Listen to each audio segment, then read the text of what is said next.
에스겔서 37장 1절부터 10절 말씀까지입니다.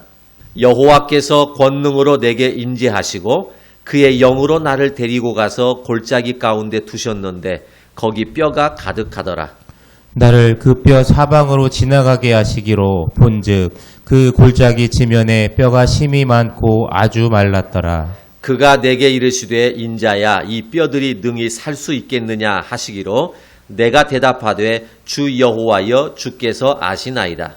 또 내게 이르시되 너는 이 모든 뼈에게 태어나여 이르기를 너희 마른 뼈들아 여호와의 말씀을 들을지어다. 주 여호와께서 이 뼈들에게 이같이 말씀하시기를 내가 생기를 너희에게 들어가게 하리니 너희가 살아나리라. 너희 위에 힘줄을 두고 살을 입히고 가죽으로 덮고 너희 속에 생기를 넣으리니 너희가 살아나리라. 또 내가 여호와인 줄 너희가 알리라 하셨다 하라. 이에 내가 명령을 따라 태어나니 태어날 때 소리가 나고 움직이며 이 뼈 저 뼈가 들어맞아 뼈들이 서로 연결되더라. 내가 또 보니 그 뼈에 힘줄이 생기고 살이 오르며 그 위에 가죽이 덮이나 그 속에 생기는 없더라. 또 내게 이르시되 인자야 너는 생기를 향하여 대언하라. 생기에게 대언하여 이르기를 주 여호와께서 이같이 말씀하시기를 생기야 사방에서부터 와서 이 죽음을 당한 자에게 불어서 살아나게 하라 하셨다 하라. 이에 내가 그 명령대로 태어나였더니 생기가 그들에게 들어가매 그들이 곧 살아나서 일어나 서는데 극히 큰 군대더라. 아멘. 유명한 희극인 찰리 채플린이 남긴 명언이 있습니다. 인생이란 멀리서 보면 희극이고 가까이서 보면 비극이다 하는 이 말을 했습니다. 겉으로 볼 때는 달라 보여도 실상 가까이 그 속을 들여다보면 내가 보는 것과 내가 생각하는 것과 전혀 다를 수 있다 하는 그런 말이기도 합니다. 어느 나무꾼이 산에 나무를 하러 갔습니다. 그러다가 칡넝쿨이 있는 것을 보고 이 칡을 좀 얻기 위해서 칡넝쿨을 잡아 당겼습니다. 그런데 칡넝쿨인 줄 알고 잡아다녔는데 하필이면 그게 그늘에서 쉬고 있는 호랑이 꼬리였습니다. 그래서 잠자고 있는 호랑이 꼬리를 확 잡아당기는 바람에 호랑이가 깜짝 놀라서 깼습니다. 호랑이를 보고 호랑이 꼬리를 건드렸으니 어땠을까요? 깜짝 놀라서 이 나무꾼이 옆에 있는 나무 위로 후다닥 올라갔습니다. 자다가 꼬리를 당겨진 이 호랑이가 화가 나서 이 나무꾼을 잡으려고 했는데 나무 위로 올라가니까 따라서 나무 위로 올라가게 됩니다. 점점 나무꾼이 있는 곳으로 위로 올라가다 보니까 나무꾼이 이제는 더 이상 올라갈 데가 없습니다. 안절부절하다가 그만 실수로 나뭇가지를 잡았던 손을 놓치고 말았습니다. 그런데 떨어졌는데 나무 밑으로 떨어졌는데 떨어진 것이 호랑이 등 위로 떨어졌습니다. 호랑이가 깜짝 놀랐습니다. 자기 위로 뭔가 덜썩 떨어지니까 호랑이가 깜짝 놀라서 흔들어서 떨어뜨리려고 했는데 이 나무꾼이 이 호랑이 등에서 떨어지면 이제는 죽겠다 싶으니까 호랑이를 꽉 잡고 놓지 않습니다. 그래서 호랑이가 이 등 위에 있는 나무꾼을 떨어뜨리기 위해서 막 달려가기 시작을 합니다. 이 나무꾼은 필사적으로 호랑이 등을 꽉 잡고 놓지 않고 있습니다. 그러기를 한참 달려나가고 있는데 마침 이 장면을 뙤약볕에서 땀 흘리면서 일하고 있는 농부가 그 모습을 봤습니다. 그러더니 이렇게 생각을 하게 됩니다. 나는 이렇게 뙤약볕에서 땀 흘리면서 일하고 있는데 어떤 놈은 팔자가 좋아서 저렇게 빈둥빈둥 호랑이 등에 타서 달리고 돌아다니고 있다. 이렇게 생각을 했습니다. 농부는 이 나무꾼이 너무 부러웠습니다. 자기는 평생 동안 이렇게 땀 흘리면서 일을 했는데 어떤 놈은 호랑이 등에 타고 돌아다니고 있기 때문에 그렇습니다. 남들이 보면 다 행복해 보입니다. 나만 고생하는 것 같습니다. 나는 뜨거운 뙤약볕에서 일하고 남들은 호랑이 등을 타고 신선 노름하는 것처럼 생각이 듭니다. 그런데 가까이 가서 보면 내가 생각했던 것과는 정반대의 모습일 수 있습니다. 어쩌면 알고 보면 나와 똑같은 고민과 괴로움 속에서 사는 사람도 있고 때로는 나보다 더 힘들게 살아가는 사람도 있다는 것입니다. 그런데 사람들은 그것을 생각하지 않습니다. 그저 눈에 보이는 것만 보면서 다른 사람과 나를 비교합니다. 그러다 보니까 자꾸만 내 모습이 작아 보이고 나만 너무 힘들게 사는 것 같고 나만 고생하는 것 같습니다. 여러분 그렇지 않습니다. 누구에게나 아픔은 있고 누구에게나 고통과 괴로움은 다 있는 것입니다. 자, 그러니 다른 사람과 나를 비교해서 불행해하지 말고 내가 가진 것만으로도 내가 기뻐하며 살 수 있고 내가 지금 현재 처해져 있는 상황만으로도 감사할 수 있는 삶을 살 수만 있다면 얼마나 좋을까요? 다른 사람하고 나를 비교해서 내 신세 한탄을 하거나 불평하거나 나 자신을 너무 작게 이렇게 보는 것이 아니라 이 현재 상황에 대해서 감사하고 즐겁고 기쁘게 살 수 있다면 얼마나 좋을까요? 우리에게는 그게 충분히 가능한 일입니다. 왜냐하면 우리의 사정을 들으시고 우리를 이해하시고 우리의 문제를 해결해 주시는 하나님이 우리와 함께 계시기 때문에 그렇습니다. 여러분 불행이라고 하는 것은 내가 못 가져서 불행한 것이 아닙니다.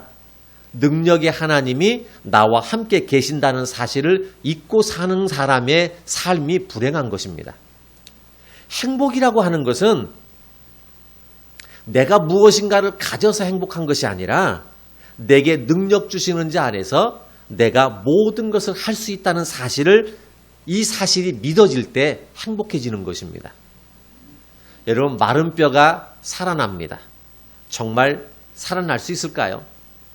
정말 마른 뼈가 기적처럼 일어날 수 있을까요? 살아난다면 어떻게 살아날까요? 오늘 말씀에 내 인생에 힘들고 어려운 이런 나만 어렵게 살아가는 것처럼 느껴지는 이러한 모습인데 과연 내 인생에도 빛이 들어올 수 있을까? 과연 내 인생도 좋아질 수 있을까? 라고 이렇게 고민하고 걱정하는 그런 우리들에게 하나님께서 주시는 음성이라고 여겨집니다. 자, 먼저 3절 말씀을 한번 읽어보고 시작하겠습니다. 자, 3절 말씀 다시 한번 같이 보겠습니다. 인자야 이 뼈들이 능히 살 수 있겠느냐? 주 여호와여 주께서 아시나이다. 하나님께서 이런 질문을 하십니다. 인자야 이 뼈들이 능히 살 수 있겠느냐? 하나님이 이렇게 질문을 하셨습니다. 자, 이것에 대해서 에스겔 선지자가 대답을 이렇게 합니다. 주 여호와여 주께서 아시나이다. 에스겔 선지자가 고백한 이 말은 하나님 상식적으로나 인간적인 판단으로는 이건 회생 불가능한 일입니다. 하지만 하나님이 하신다면 충분히 이룰 수 있습니다. 자, 이것이 주께서 아시나이다 그런 뜻입니다. 하나님께서 오늘 우리들에게도 질문을 던지십니다. 인자야 마른 뼈가 살아날 수 있겠느냐 그렇게 물어보십니다. 내 인생이 변화될 수 있겠느냐? 내 인생이 살아날 수 있겠느냐? 희망을 볼 수 있겠느냐? 그렇게 질문을 하시는 것입니다. 그것에 대해서 우리의 대답이 어떻게 해야 될까요? 상식적으로나 인간적인 판단으로는 불가능하지만 하나님이 하신다면 충분히 이룰 수 있습니다. 이것이 우리의 고백이 되어야 된다는 것입니다. 여러분들의 신앙의 열정이 다시 살아날 수 있을까요? 내 힘으로 다시 이 열정을 피우기는 힘들지만 하나님이 하신다면 충분히 다시 살아날 수 있습니다. 나같이 연약한 몸도 깨끗하게 고침받을 수 있을까요? 의학적으로는 안 된다, 못한다 하지만 하나님이 하신다면 충분히 고침받을 수 있습니다. 우리 가정도 회복될 수 있을까요? 우리 가정도 행복해질 수 있을까요? 하나님이 하신다면 충분히 회복이 되고 행복한 가정이 될 수 있습니다. 나 같은 인생도 다시 변화될 가능성이 있을까요? 하나님이 하신다면 더한 인생도 충분히 변화될 수가 있습니다. 다들 안 된다, 다들 끝났다, 이미 지났다 하는데도 할 수 있을까요? 이미 끝났어도 이미 지났어도 하나님이 하신다면 우리는 충분히 해낼 수 있습니다. 마른 뼈가 살아난다라고 하는 이 말은 오늘 우리에게 그것을 말해주는 것입니다. 나는 할 수 없고 상식적으로나 인간적으로나 모든 여건이 할 수 없는 환경이지만 하나님이 하시기로 결정하신다면 충분히 하실 수 있습니다. 이게 오늘 저와 여러분들에게 주시는 말씀입니다.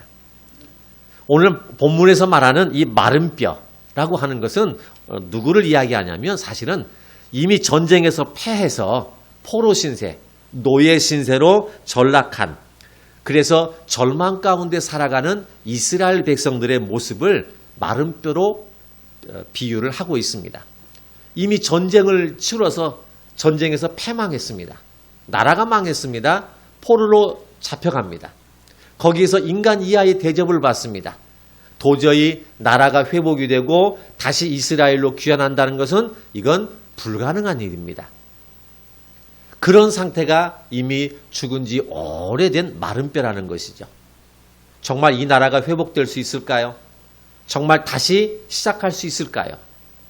그렇게 물어보시는 하나님의 질문에 우리의 대답은 주께서 아십니다. 우리는 불가능한 일입니다.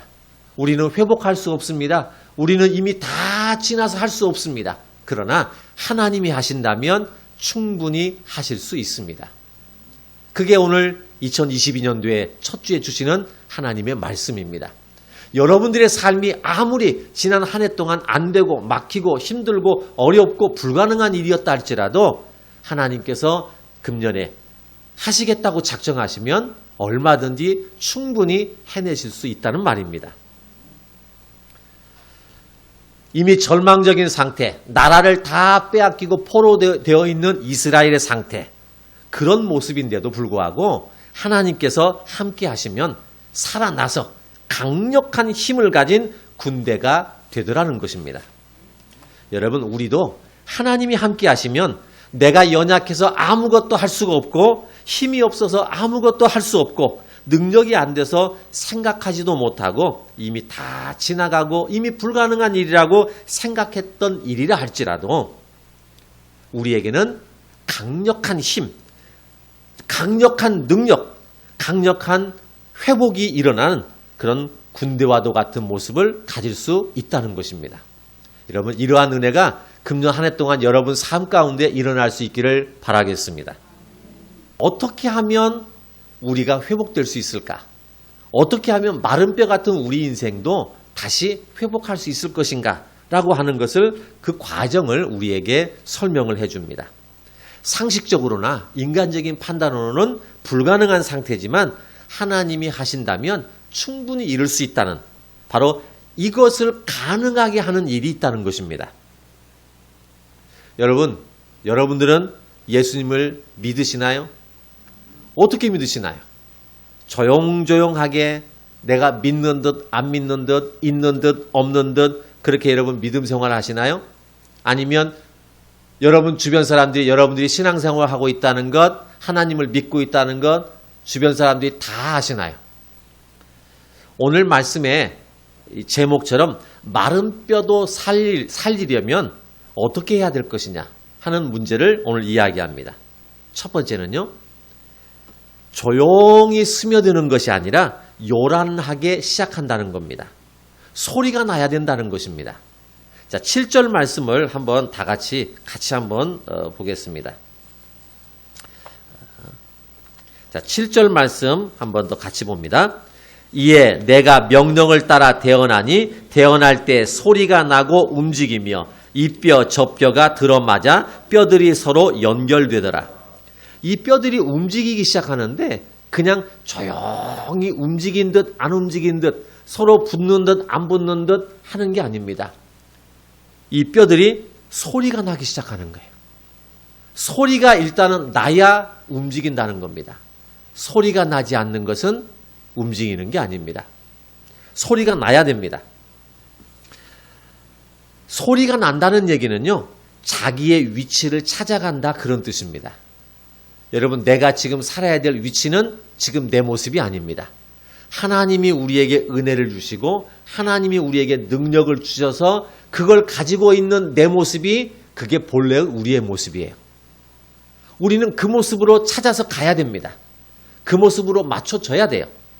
지금은 안 풀리고 막히고 힘들고 어렵고 이런 상황이 계속 되지만 하나님께서 내 모든 상황을 충분히 풀어주시는 그 상황으로 맞아떨어지려면, 맞춰가려면 내가 움직여야 되는 거죠.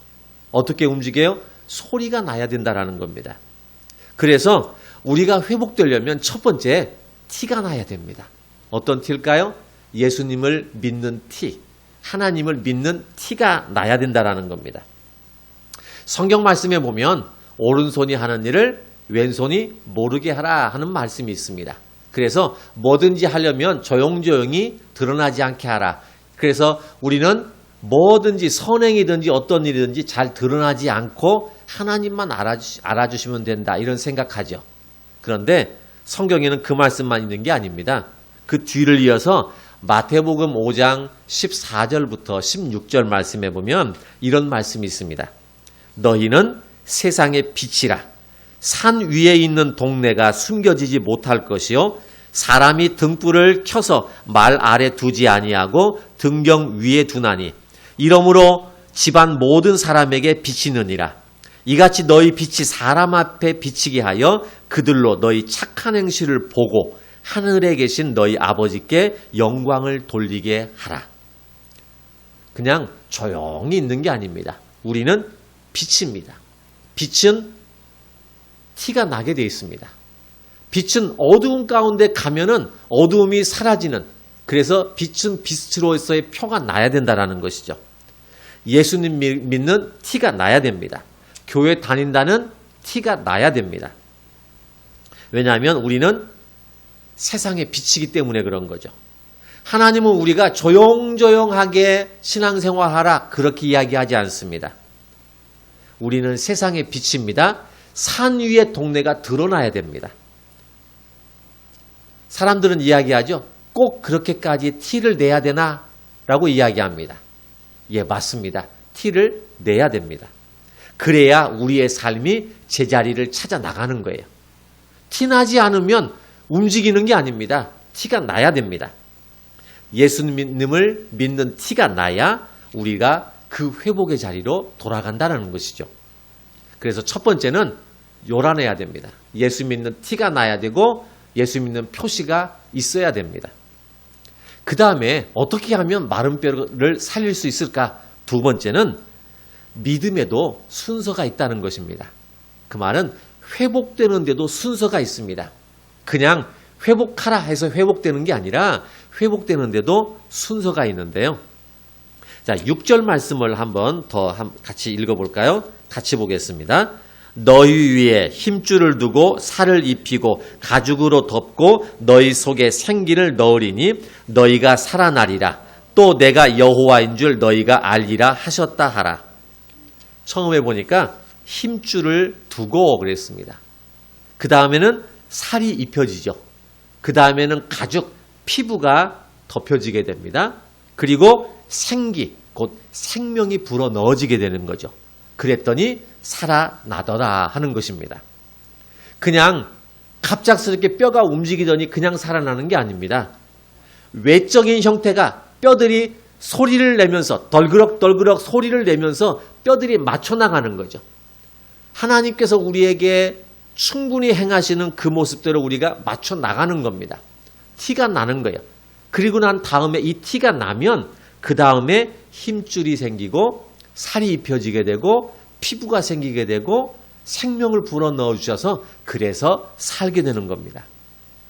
이 말은 우리의 외형적인 모습에서부터 변화의 모습이 일어나야 된다는 거죠. 겉으로 드러나는 모습 속에서부터 내가 이전하고는 좀 다른 모습이 보여져야 됩니다. 작년 2021년도보다 금년 2022년도 달라진 모습이 있어야 돼요. 뭔가 변화에 대한 모습이 있어야 됩니다. 그래야 그 다음 단계로 넘어가는 거죠. 힘줄이 먼저 있어야 그 다음에 살이 덮여지게 됩니다. 힘줄 없이 살만 덮여지면 사람 구실을 제대로 못하죠. 힘줄이 덮여져야 살이 입혀지게 되고 그 다음에 피부가 덮여지고 그리고 생명이 불어 넣어지는 겁니다. 순서가 그렇습니다. 작년보다 뭔가 내가 달라지는 모습이 있어야 돼요. 뭔가 변화되는 모습이 그렇게 드러나진 않더라도 조금이라도 조금씩이라도 변화하고 달라지는 모습이 있어야 됩니다. 그래야 그 다음 단계로 점점 넘어가면서 뭔가가 덮여지게 되고 입혀지게 되고 그래서 하나님의 숨이 우리에게 불어넣어서 우리가 살아나게 되는 거라는 거죠. 우리가 믿음으로 살아가는 모습, 믿음의 행동, 예배드리는 모습, 기도하는 생활, 또 말씀을 듣는 자세, 그리고 믿는 사람처럼 살아가는 것, 이런 모습들이 확 바뀌어지는 게 아니라 조금씩 변화되어가는 이런 모습이 우리에게 있어야 됩니다. 여러분, 그래서 금년 한 해 동안에는 작년보다 조금 더 믿음 생활에 예배드리고 기도하고 신앙생활하는 그 일에 조금씩 더 노력할 수 있기를 바라겠습니다. 그래야 작년보다 변화가 있고 그 변화된 우리의 모습을 보시고 하나님께서 생기를 불어 넣어주시는 거예요. 하나님께서 우리에게 생기를 불어 넣어주시고 싶으신데 우리가 아직 피부가 덮여지지 않았어요. 아직 우리에게 살이 붙지 않아요. 아직 힘줄이 생기지 않아요. 그런데 어떻게 하나님께서 우리에게 생기를 부어 넣어주실까요? 회복되는데도 순서가 있습니다. 단계가 있는 거예요. 그래서 금년도에는 뭔가가 나는 잘 모르지만 뭔가가 조금씩 변화되는 그런 모습이 반드시 있어야 됩니다. 가랑비에도 옷은 젖는 법입니다. 내가 특별하게 드러나거나 변화되거나 그런 모습은 없다 할지라도 이슬비가, 가랑비가 우리에게 내려지는 것처럼 처음에는 전혀 모르고 그렇지만 시간이 지나면서 금년 한 해가 점점 지나면서 내 삶 가운데 믿음의 무게가 조금씩 적셔져서 어느 순간에 하나님께서 우리에게 생기를 불어넣어 주시는 그 모습이 있을 거라는 것입니다. 그 다음에 세 번째는요, 생기가 들어와야 된다는 겁니다. 아무리 믿는 표가 나고 그리고 우리가 변화의 삶의 모습이 있다 할지라도 가장 중요한 것은 생기가 우리 가운데 들어와야 됩니다. 5절 말씀이나 10절 말씀에 보면 생기가 들어온다 그랬습니다. 이 생기가 들어온다는 말은 성령의 은혜, 성령 충만함이 있어야 한다, 그런 뜻입니다. 다시 살아나는 소생의 역사, 회복의 기적, 불가능을 가능하게 만드는 이 놀라운 일들은, 이 모든 일에는 성령의 역사가 아니고서는 일어날 수가 없습니다. 기적이라고 하는 것은 성령이 역사하기 때문에 일어나는 것입니다. 회복이라고 하는 것도 성령님께서 역사하시기 때문에 일어나는 거예요. 성령의 역사가 아니면 절대로 일어날 수가 없는 일입니다. 그래서 생기가 들어와야 된다는 것이죠. 하나님은 어떤 사람에게 회복의 기적, 치유의 역사를 나타내실까요? 바로 성령의 은혜를 입은 사람, 성령 충만한 사람에게 나타나는 것입니다. 하나님은 어떤 사람에게 다시 일어서는 능력을 나타내 보이실까요? 성령의 은혜를 입은 사람, 그리고 성령 충만한 사람에게 나타내시는 일입니다. 하나님은 어떤 사람에게 다시 일어나는 능력을 보여주실까요? 성령의 은혜를 입은 사람, 성령 충만한 사람에게 일어나는 능력입니다. 그런데 이 성령은 어떤 사람이 성령의 은혜를 받고 성령 충만한 사람이 될까요? 기적이나 능력이나 변화나 회복은 성령이 충만하고 성령의 은혜를 입은 사람에게 나타나는 일인데, 그럼 어떤 사람에게 성령이 임할까요? 성령은 사모하는 사람, 성령은 우리의 삶 가운데 성령 받을 준비를 하고 사는 사람, 우리의 삶 속에서 내 믿음의 그릇을 준비하려고 애쓰는 사람, 이런 사람에게 성령이 부어지는 것입니다. 성령은 내가 움직이지 않고 가만히 있는데 저절로 내게 부어지지 않습니다. 그냥 내가 행동하지 않고 말로만, 입으로만 하나님 성령 내게 부어주세요, 성령 충만케 해주세요 한다고 해서 성령이 임하는 게 아닙니다. 성령은 내가 마음으로 간절히 사모하고 믿음의 삶 가운데 살면서 하나님 앞에 기도하면서 성령이 내게 임하기를 기도하고, 그리고 성령이 내게 임하더라도 성령을 받을 수 있는 믿음의 그릇을 준비하는 사람에게 성령이 채워진다라는 겁니다. 내가 받을 그릇이 없는데 어떻게 성령이 채워질까요? 성령은요, 헛되게 하나님이 우리에게 주시질 않습니다. 우리가 가지고 있는 그릇만큼 채워주십니다. 내가 큰 그릇이 있다면 그릇만큼 아구까지 채워주시고요. 작은 그릇이 있다면 작은 그릇만큼만 채워주십니다. 왜냐하면 그 이상 부으면 다 낭비되기 때문인 거죠. 그래서 여러분 할 수만 있다면 금년 한 해 동안에 여러분들의 믿음의 그릇을 크게 만들 수 있길 바랍니다. 이왕이면 그 그릇을 또 많이 만들 수 있길 바랍니다. 그래서 여러분들이 만들어 놓은 그 믿음의 그릇, 그 신앙의 그릇, 사모하는 그 믿음의 삶 가운데 성령의 역사가 충만하게 채워지는 금년 한 해가 될 수 있길 바라겠습니다. 여러분, 마가 다락방에 성령이 모여있는 온 무리들에게 임했습니다. 어떻게 임했을까요? 그들이 모여서 하나님 앞에 기도하기를 힘썼죠. 그들의 기도와 그들의 간절함과 그들의 절실함, 사모하는 그 마음이 바로 성령이 그들 가운데 충만하게 임하게 된 것이죠. 셰익스피어가 남긴 명언이 있습니다. 힘들 때 우는 사람은 삼류다.